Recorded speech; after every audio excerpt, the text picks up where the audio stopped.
జై సద్గురు ప్రభు మహారాజుకు జై. లోకంలో ఐశ్వర్యం అనే పదాన్ని అందరూ వాడుతుంటారు. ఐశ్వర్యం అనేది ఈశ్వర భావమే తప్ప మరొకటిది కాదు. ఎందుకంటే ఈశ్వరునికి వేరుగా దానికి ఉనికి లేదు. ఎట్లాగంటే మానవుడు పరిగెత్తుతున్నప్పుడు వాని నీడ వానిని ఎంబడించుతూనే ఉండును. అట్లాగే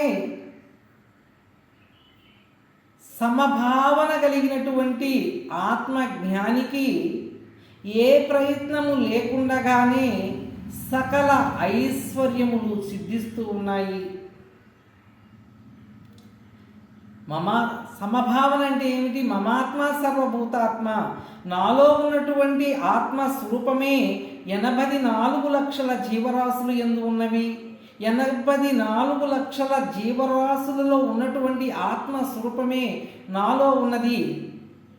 మమాత్మ సర్వభూతాత్మ అన్నారు దాన్ని. అటువంటి బ్రహ్మజ్ఞానికి నేను అంటే ఈ శరీరం కాదు, బ్రహ్మస్వరూపాన్ని అని గ్రహించినటువంటి బ్రహ్మజ్ఞానికి ఏ ప్రయత్నాలు లేకుండగానే సకల ఐశ్వర్యములు సిద్ధిస్తూ ఉన్నాయి. ఐశ్వర్యం అనే పదాన్ని లోకములో అనేకమైనటువంటి సందర్భాలలో వాడుతూ ఉంటారు. అసలు ఐశ్వర్యం అంటే ఏమిటి అంటే సంపద.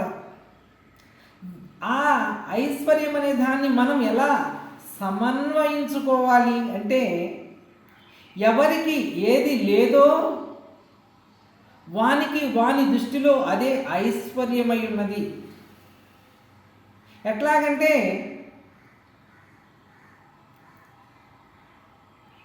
కడు దారిద్ర్యమును అనుభవించుకునేవాడికి కడు దరిద్రాన్ని అనుభవిస్తూ ఉన్నాడు. వానికి సిరి సంపదలే వానికి ఐశ్వర్యము. ఐశ్వర్యం అంటే ఏమిటి? కడు దారిద్ర్యముతో అనుభవించుతున్నటువంటి వానికి సకల సిరి సంపదలే వానికి ఐశ్వర్యము. వ్యాధిగ్రస్తుడై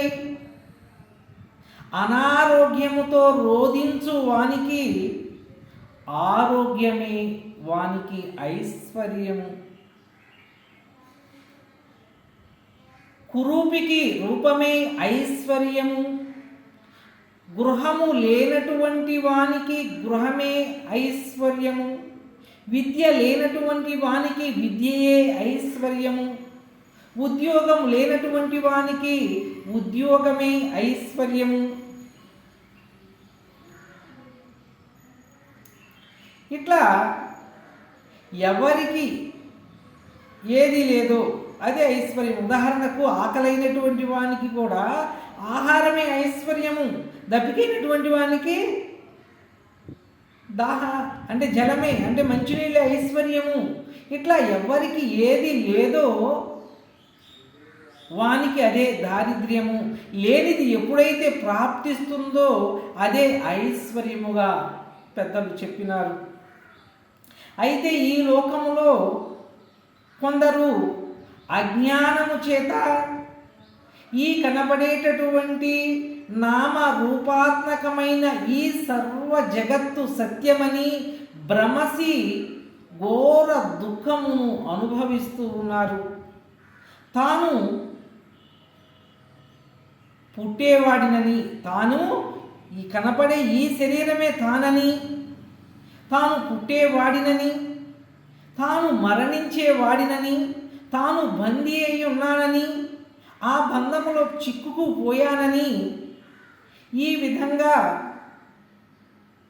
అజ్ఞానము చేత రోధించు వానికి, ఇట్లా అజ్ఞానము చేత రోధించు వానికి ఆత్మజ్ఞానమే ఐశ్వర్యము. ఇట్లా ఆత్మజ్ఞానము తెలుసుకున్నాక